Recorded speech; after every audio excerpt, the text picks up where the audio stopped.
Washington, a group of Republican senators unveiled a long-awaited legislative fix to assess the recipients of the Deferred Action for Childhood Arrivals (DACA) program, just as Democrats are preparing an attempt to force a vote on the DREAM Act. Senators Tom Tillis of North Carolina, James Lankford of Oklahoma, and original DREAM Act co-author Orrin Hatch introduced the Succeed Act on Monday, which includes a pathway to citizenship on the condition that merit-based rules are followed. The bill would require DACA recipients who arrived in the U.S. under age 16 and before June 15, 2012 to adhere to a number of eligibility requirements for conditional status, including passing a criminal background check, paying off tax liabilities, submitting biometric data to the Department of Homeland Security, and signing a waiver that would revoke certain benefits if they violate status terms. While the bill is absent any additional border security provisions like the White House has demanded, Tillis said it is not standalone legislation and would likely be paired with border security. The bill also includes a pathway to naturalization more than 15 years after it would come into effect and all the criteria is followed.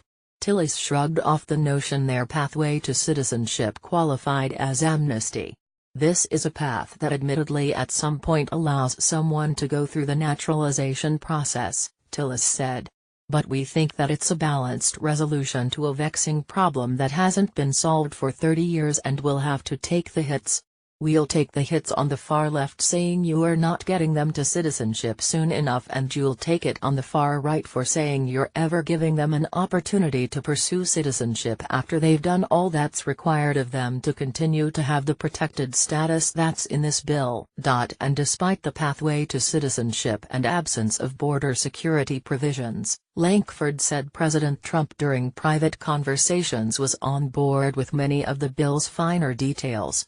The president was very outspoken when I walked him through the details of it, Lankford said.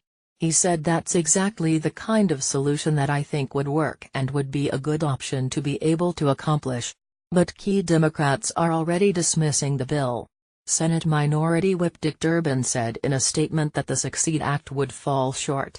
In contrast to the bipartisan DREAM Act, their bill excludes tens of thousands of Dreamers who came to the United States as children, have lived here for decades, and have clean criminal records, based solely on arbitrary date cutoffs, Durbin said. And Monday evening, House Democrats introduced a discharge petition to bring the DREAM Act to the floor.